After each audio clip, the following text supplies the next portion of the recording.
Oke baik, Assalamualaikum warahmatullahi wabarakatuh. Bapak Ibu Guru yang terhormat, jumpa lagi di channel Guru Obat satu media informasi dan edukasi, channelnya para guru Indonesia. Nah, di video kali ini Bapak Ibu, menjelang Maret nih, kita ketahui Maret itu adalah bulannya untuk penarikan data ke Info GTK. Jadi untuk teman-teman guru perlu nih untuk nyiapin 8 data sebelum Maret itu Bapak Ibu.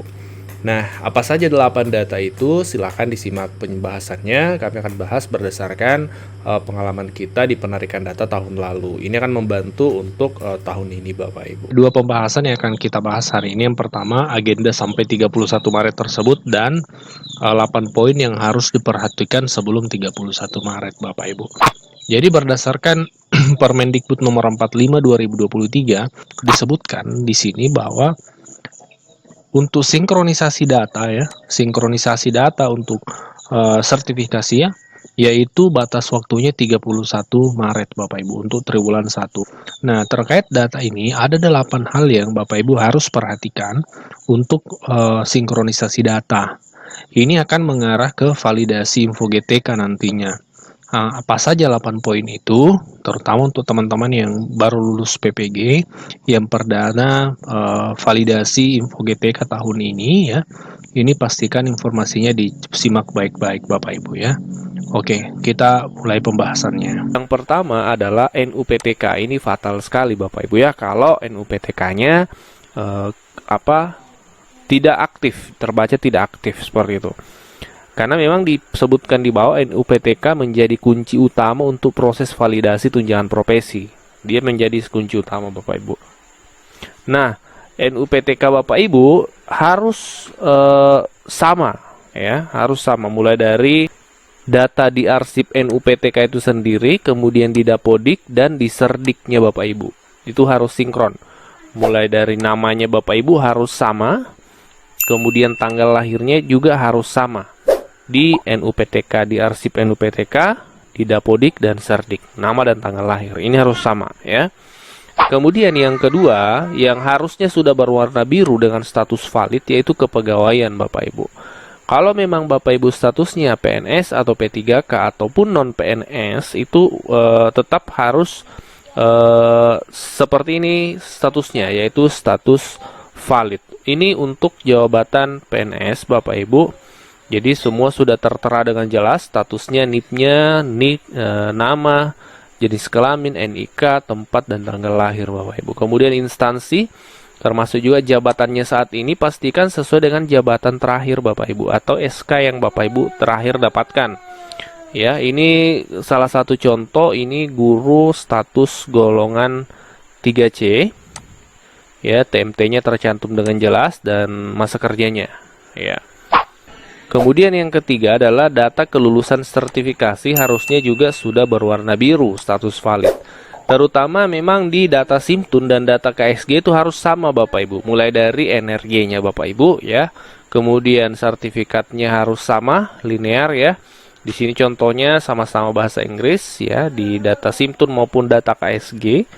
Kemudian data lainnya termasuk nama sekolah, kemudian identitasnya Bapak Ibu ini harus sama ya di Simtun dengan KSG seperti itu. Yang selanjutnya yang keempat adalah beban mengajar. Ini minimal harus valid 24 JP. Itu tetap masih berlaku aturannya Bapak Ibu. Jadi ini salah satu contohnya, jam mengajarnya sudah 24 jam. Tapi masih mendapatkan tugas tambahan sebagai wakil kepala sekolah itu 12 jam. Kemudian menjadi koordinator proyek profil pelajar Pancasila ya. Itu juga mendapatkan tambahan jam 4 jam karena mengampu 2 rombel. Maka totalnya jam linearnya 36. Ini sebenarnya sudah melebihi dari target, tapi memang barangkali di sekolah rekan guru ini yang kita ambil contoh, memang banyak tugas yang bisa dilaksanakan di sana dan guru-guru sertifikasi lainnya pun juga sudah mencukupi ya. Kalau misalnya ada guru yang belum mencukupi, ini bisa saja dioper sebagian, misalnya wakil kepala sekolah diberikan kepada guru yang lain, atau koordinator proyek bisa diberikan. Tapi mungkin karena memang semuanya sudah cukup, jadi tidak apa-apa. Kemudian yang selanjutnya, usia harus juga statusnya sudah valid berwarna biru. Harus sama di arsip, dapodik, dan serdik Bapak Ibu. Kemudian keaktifan. Pastikan Bapak Ibu sudah berwarna biru juga. Keaktifan guru Bapak Ibu sebagai PNS atau P3K harus tercatat aktif di BKN seperti itu. Selanjutnya catatan masalah ya harusnya juga sudah valid. Dan terakhir kelengkapan data juga harusnya sudah valid Bapak Ibu. Adapun yang memang hingga hari ini berwarna kuning itu validasi data. Itu masih dalam proses validasi. Dan juga yang kedua, format pembayaran. Tapi ini tidak terlalu urgent karena validasi data ini sebenarnya adalah semua yang ada dari 8 poin ini Bapak Ibu sebelumnya ya. Kemudian kalau format pembayaran ini memang wewenangnya pemerintah. Kalau non ASN itu dari transfer langsung dari kementerian, sementara kalau PNS atau P3K itu dari daerah seperti itu. Jadi ini tidak ada kaitannya dengan yang perlu dilakukan oleh guru di format pembayaran. Ini memang ranahnya pemerintah. Yang paling penting tadi adalah 8 poin ini yang harus sudah berwarna biru.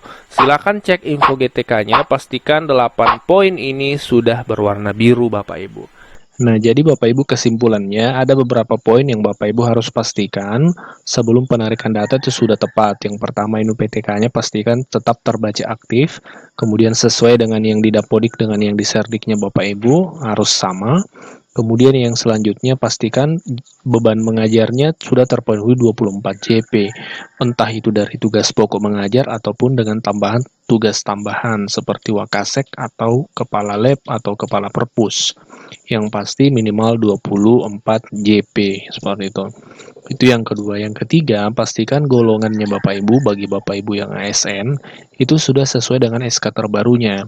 Kenapa? Nanti Bapak Ibu kalau tidak sesuai itu yang rugi Bapak Ibu sebenarnya karena misalnya Bapak Ibu sudah naik ke golongan 3C sementara di Dapodik masih 3B. Otomatis acuan pembayarannya adalah 3B itu yang di Dapodik itu karena itu yang terbaca. Maka Bapak Ibu tentu akan selisih yang Bapak Ibu terima. Harusnya Bapak Ibu terima di golongan 3C tapi yang cair golongan 3B. Ini terjadi di banyak guru sehingga ini menjadi pengalaman bisa diantisipasi Bapak Ibu sebelum 31 Maret.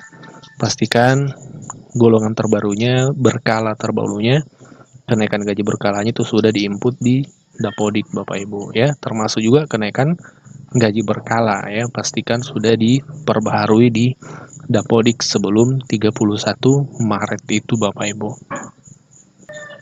Selanjutnya NIP ya, pastikan NIP ya baik PNS maupun P3K itu sesuai dengan di Dapodik dengan NIP BKN. Ini juga biasa ada perbedaan sehingga itu tidak valid menyebabkan info GTK-nya bermasalah. Itu beberapa hal yang Bapak Ibu harus pastikan cek sebelum 31 Maret. Komunikasi ke operatornya, cek sekali lagi pastikan sudah cocok seperti itu. Kita diskusi di kolom komentar seperti biasa Bapak Ibu. Wassalamualaikum warahmatullahi wabarakatuh.